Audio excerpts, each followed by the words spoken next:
The eviction notice was taped to the door at eye level, so Wren Calloway saw it before she saw anything else, before the chipped number 7 on her apartment door, before the water stain shaped like a country she'd never visit, before her own reflection ghosted faint in the window glass beside it. 30 days. Her landlord had even underlined the number twice, as if she might otherwise miss it. She peeled it off carefully, the way she peeled everything, because paper was the one thing she still knew how to be gentle with. Inside, her refrigerator held a heel of bread, a jar of mustard, and half a sandwich wrapped in wax paper that she had been saving since lunch because saving things had become a religion. She had $11 until Friday. She had a library shift in 40 minutes. She had, as of that morning, a manager who liked to say the word omega the way other people said the word problem. She went to work anyway. That was the whole of her plan for the day, and most days. If you're the kind of person who roots for someone before you even know their name, this is a good place to start doing that. Before this story goes any further, if stories like hers are the ones that keep you up past midnight with your phone brightness turned all the way down, take a second and subscribe to the channel so the next one finds you the same way this one did. At the Harrow Street Public Library, Director Pruitt liked to conduct her corrections in the open, at the circulation desk, where the acoustics favored her. "You reek of stress again, Calloway," she said, not lowering her voice for the two patrons browsing large print mysteries 6 feet away. "Some of us would appreciate it if you scented like you had your life together. It's unprofessional." Behind her, Felicity from periodicals laughed the specific laugh of someone auditioning for a promotion. Wren said nothing. She had learned that nothing, offered calmly enough, could not be used against you in quite the same way that something could. She worked the desk until closing, stamped due dates onto 40 books with a wrist that had long since stopped feeling the motion, and reshelved the returns cart alone because the part-timer had called out. At 6, she counted her register twice because a woman 2 nights ago had accused her of shorting change she hadn't shorted, and she had learned to make herself unimpeachable in advance. Then she walked home the long way, past the harbor, because the long way had a bench with an awning, and it had started to rain, the kind of rain that doesn't announce itself, just arrives. The stranger was already sitting there when she reached it. A woman in a plain gray coat with the collar up, dark hair rein flattened, hands wrapped so tightly around nothing that Wren noticed the knuckles first. No umbrella. No bag, the kind of stillness that isn't calm, just conserved. Wren sat at the far end without being invited because the bench was city property and misery didn't require introductions. For a while, neither of them spoke. Then, Wren noticed the woman's jaw working like she was chewing on words she wasn't going to say, and she noticed, underneath the rain and diesel smell of the harbor, something colder, wet slate, a thread of clove smoke, like a doorway to a house no one was allowed inside. "You look like you haven't eaten," Wren said. It wasn't a question. She had a talent for reading rooms full of strangers. 2 years at a circulation desk taught you to price a person's whole day off the way they set down a book. The woman's eyes cut to her, wary, assessing, the eyes of someone who had learned that kindness usually had a hook in it somewhere. "I ate," she said. "When?" Silence, that was the answer. Wren unwrapped the wax paper without ceremony, tore the sandwich exactly in half, and held one half out into the space between them. "I always save the good half for someone who needs it more," she said. "Don't make it weird." The woman looked at the offered bread like it was a foreign object, like generosity was a language she recognized but had forgotten how to speak. She took it. Their fingers didn't touch, but something did, a current, small and stupid, the kind you'd laugh at if anyone asked you to explain it. "Thank you," the woman said. And then, low, almost to herself. I pay my debts. It's half a sandwich. I still pay them. She said it like a vow rehearsed in an empty room, and then she stood, and the rain took her details back one by one, the coat, the collar, the shape of her, until she was only a silhouette walking toward a black car idling at the corner that Wren hadn't noticed until it pulled away. She never got a name. She went home and ate stale bread with mustard and told herself it didn't matter. It mattered by morning. Director Pruitt called her into the office before her coat was off and told her, with the particular gentleness people reserve for cruelty they've pre-justified, that budget cuts meant losing a position, and that position was hers, effective immediately. No notice pay, security would walk her out. Wren didn't cry in front of them. She saved that for the sidewalk, where no one who mattered could see it. And then she went back to the bench because it was free, and the rain had stopped, and she had nowhere else that wanted her. That was where the black car found her. The driver's door opened first, and out stepped a woman built like a closed fist, broad-shouldered, silver-streaked, a scar notching one eyebrow, who looked at Wren the way a bouncer looks at a name on a list. "Wren Calloway," she said. "Not a question. Who's asking?" "Miss Ashworth is." Wren's stomach dropped through the pavement. Everyone in the city knew that name. Ashworth Maritime owned half the harbor and, by rumor, the people who ran it. The papers called its CEO the Iron Queen of Harbor Row, a woman who had never lost a hostile takeover or, as far as anyone could tell, a single night's sleep over the men she'd ruined doing it. "I don't know an Ashworth. She knows you." The driver, Amara, though Wren wouldn't learn the name for another hour, opened the rear door with the patience of someone used to skittish things. "Get in the car, Miss Calloway, or don't, and I'll tell her you said no, and we'll never speak of this again." Wren thought about her $11. She thought about 30 days. She got in the car. The elevator at Ashworth Tower climbed 60 floors of glass and hushed steel, while Wren's reflection tried to look like it belonged there. It didn't. Neither did she, not in the coat with the fraying cuff, not in shoes that had started letting the rain in around the left sole. The doors opened onto an office with a wall of window instead of a wall, and a woman standing at it with her back to the room, dark hair dry now, collar sharp, every inch the empire the papers described. She turned. It was the stranger from the bench. "You," Wren said, before professionalism could stop her. "Me," Corinne Ashworth agreed, and something in her mouth almost admitted to being a smile. "Sit down, Miss Calloway. I have a job for you, and roughly 11 minutes before the board arrives to tell me it's a mistake." The job, it turned out, was a stack of 19th century shipping ledgers laid out on a conference table like evidence at a trial, because that was, in a sense, exactly what they were. Ashworth Maritime was being sued by a rival firm claiming a century-old cargo manifest proved a disputed harbor claim, and the manifest in question had just resurfaced from a private archive with a signature that didn't sit right with anyone who'd looked at it, except no one on staff could say why. "You solved a provenance dispute for the Historical Society 2 years ago," Corinne said, sliding a folder across the table.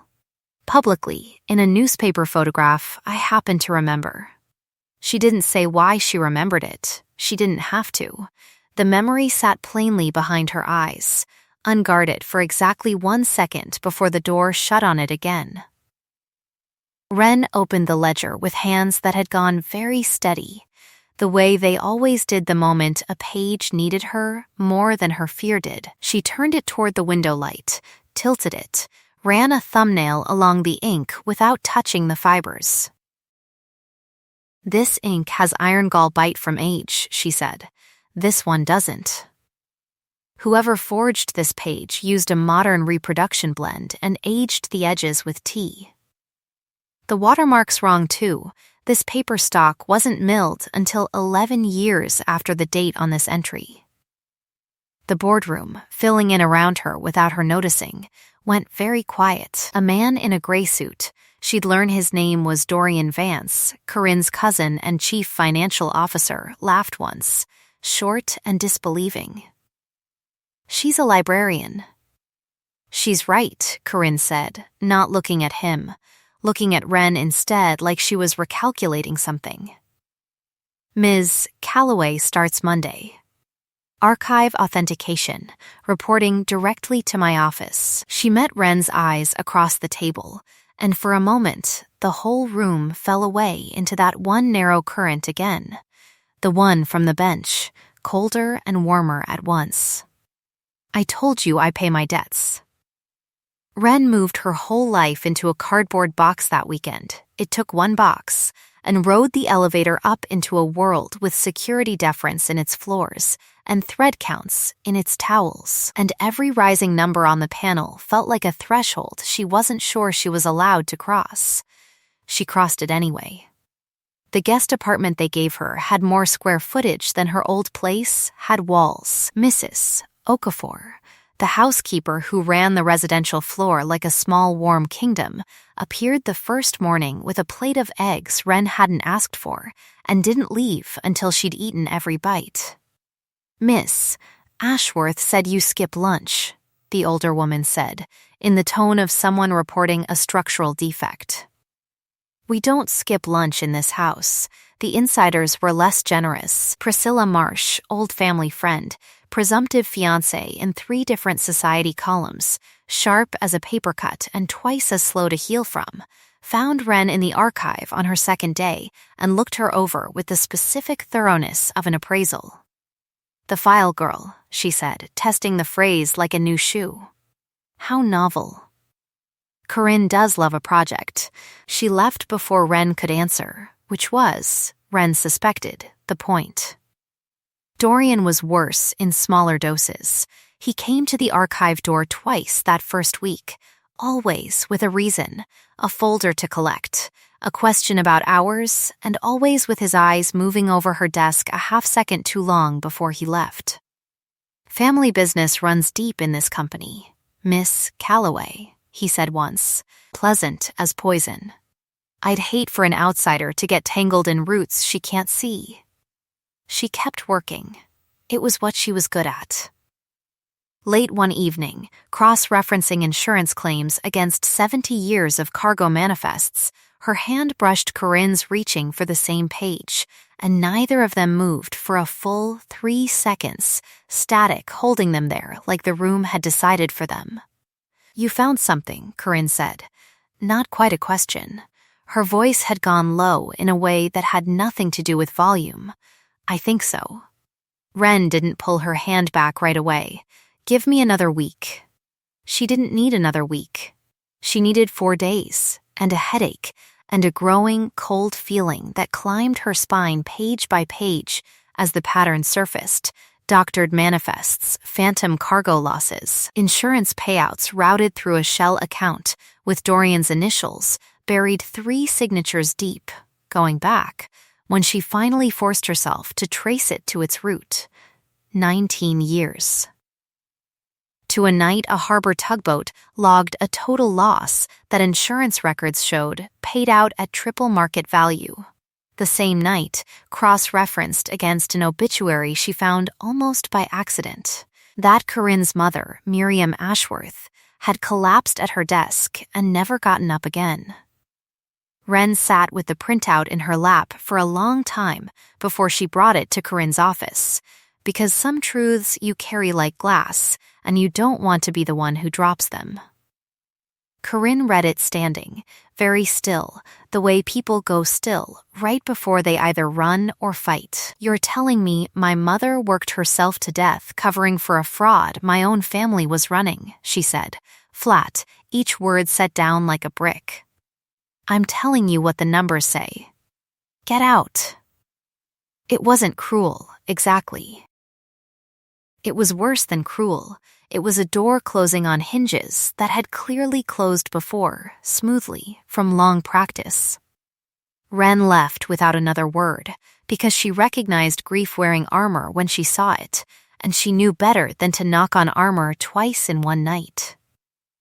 The storm rolled into Harbor Row 3 days later, the kind that took down power lines and closed bridges. The same night a bomb threat, real or staged, no one could say yet, locked Ashworth Tower down floor by floor, with Ren and Corinne both still inside, 6 flights apart, until security marched them both into the executive floor's inner office as the safest room in the building, and left them there, alone, with the storm doing its best impression of the end of the world against 60 floors of glass.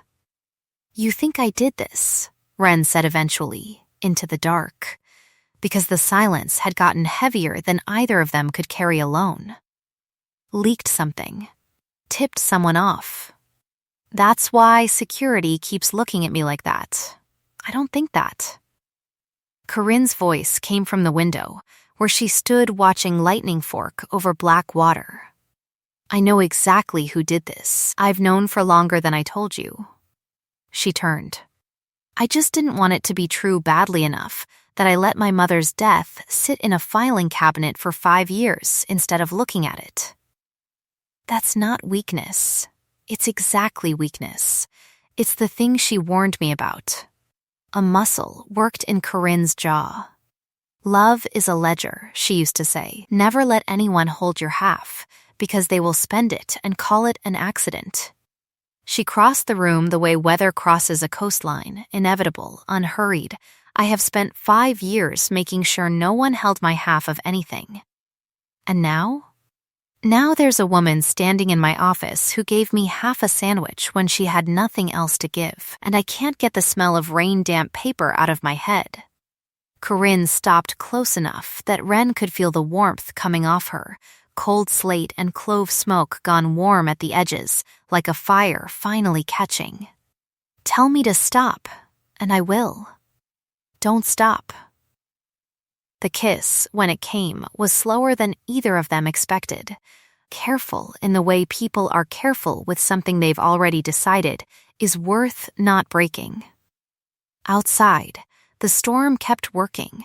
Inside, for the first time since the bench, neither of them was cold.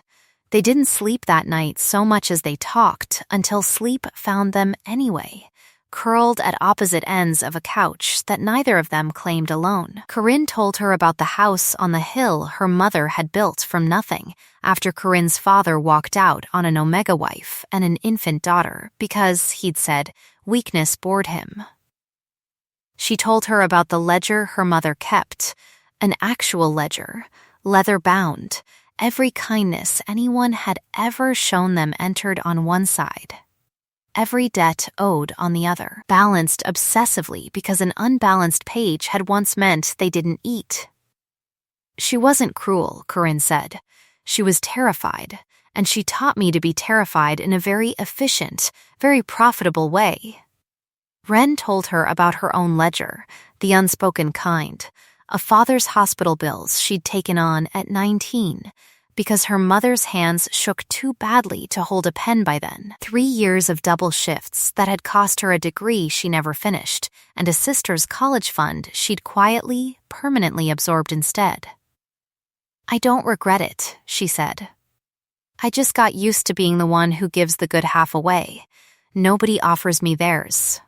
I'm offering," Corinne said, and meant it the way she meant everything, without decoration. They cooked together the next evening in the residence kitchen, badly, Corinne's competence apparently ending sharply at the edge of anything involving a stove, and Mrs. Okafor watched from the doorway with the expression of a woman witnessing a small miracle.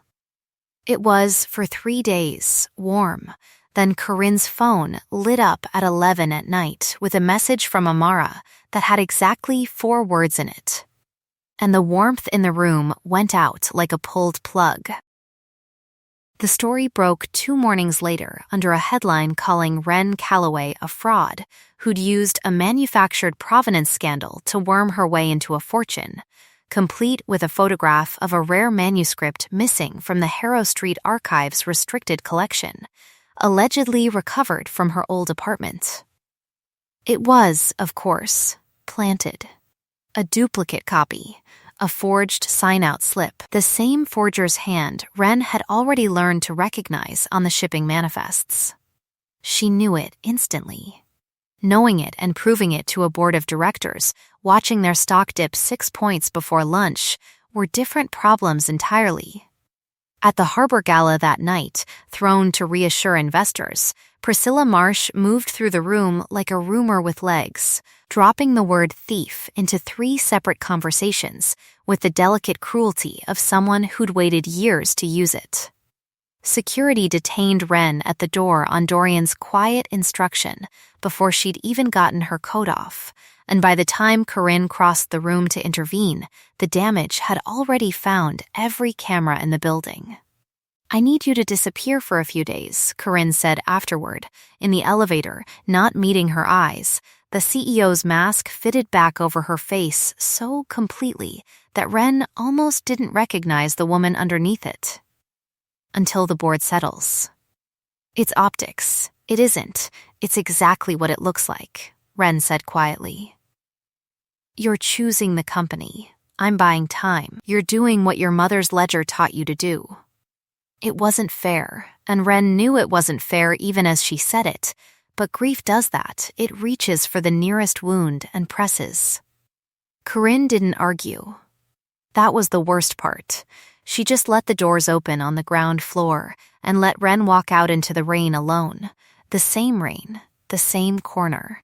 A twist of wax paper still folded in her coat pocket from a lunch she couldn't remember eating.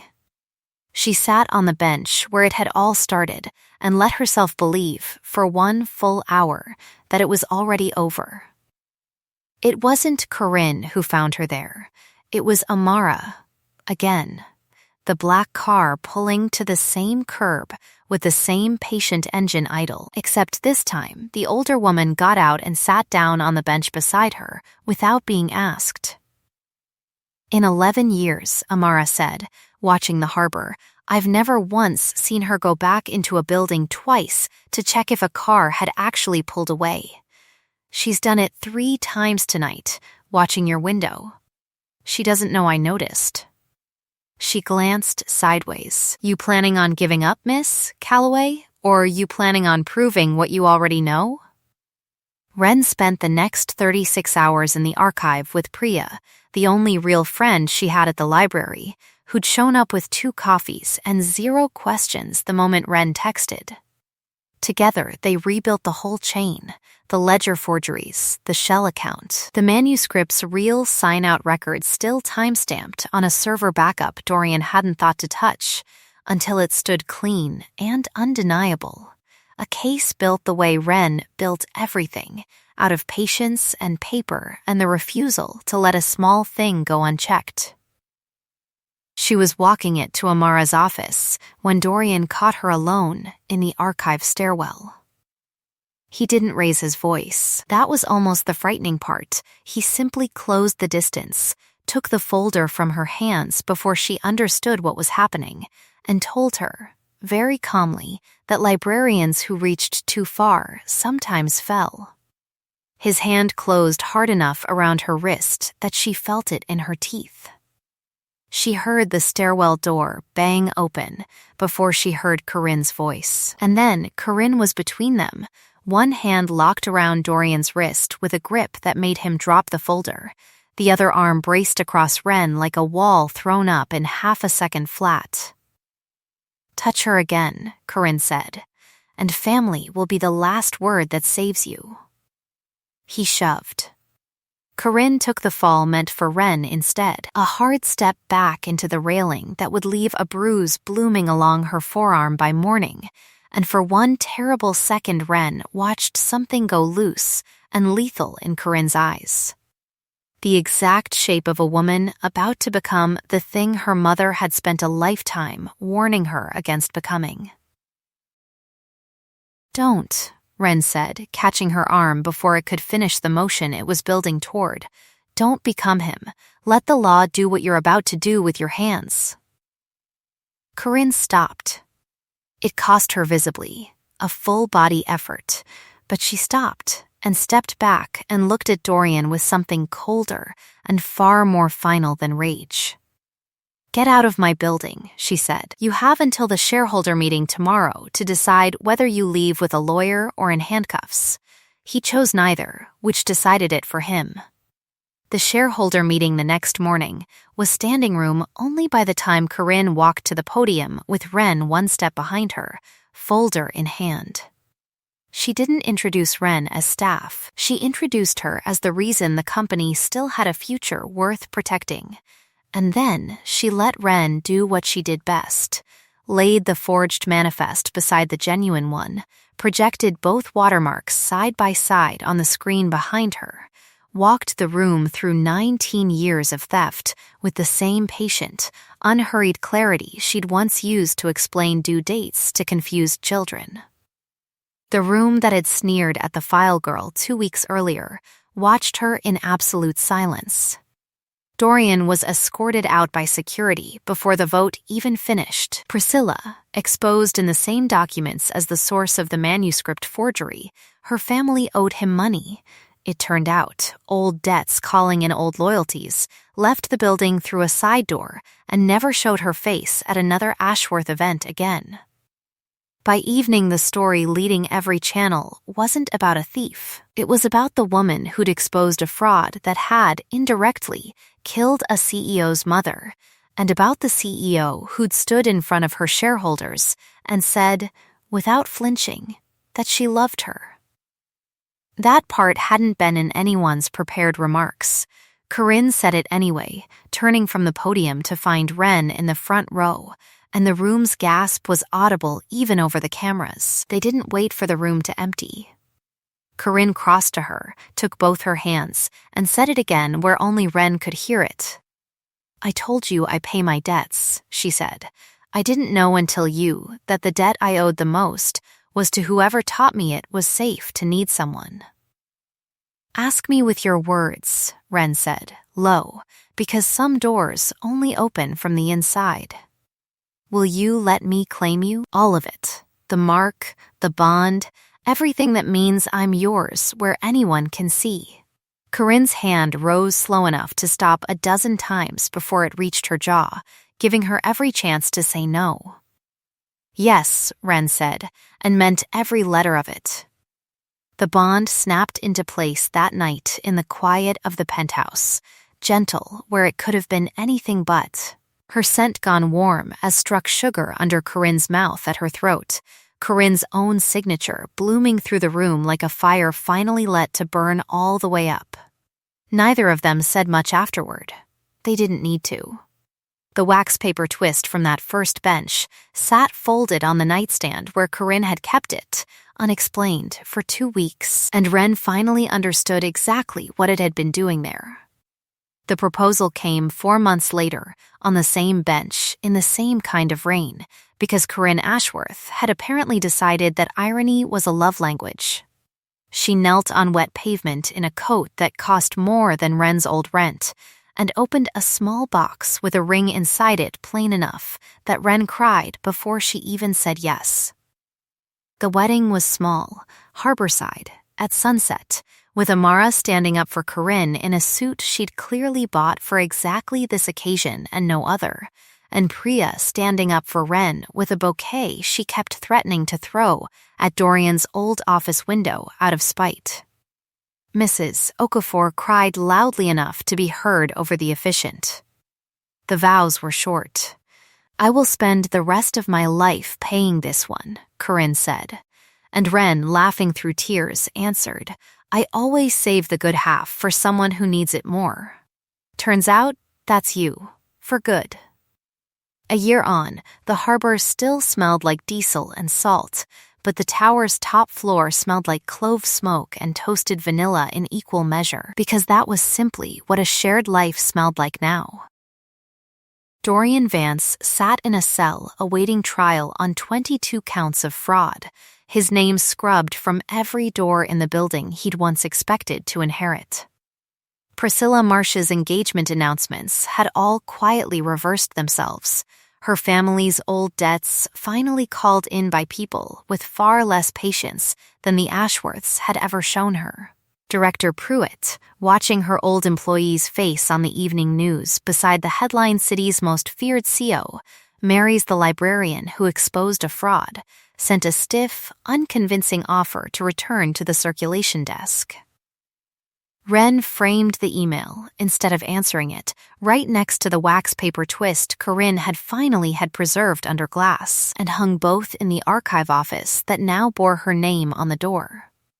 Some mornings she still woke before the light fully broke over the water, Corinne's arm heavy and warm across her waist, and thought about a woman on a bench who hadn't eaten in a day and a half and had been too proud to say so. It was never really about the sandwich. It was about being the kind of person who noticed, and being, at long last, the kind of person someone else noticed back. The city called her wife the Iron Queen of Harbor Row. Wren knew better. She knew the woman underneath the armor, the one who still checked twice to be sure a car had really pulled away, and she would spend every morning of her life making sure that woman never had to wonder again whether she was worth staying for. The end. If a story about being seen for exactly who you are, even when the whole world only ever noticed what you didn't have, found its way into your chest tonight, that's exactly the kind of story this channel exists to tell. Subscribe to the channel so you don't miss the next one. And I'd love to know, if you were the one sitting on that bench with half a sandwich to give away, would you have offered it to a stranger, no questions asked? Tell me in the comments. I read every one. Until next time, keep the good half ready. You never know who's about to sit down beside you.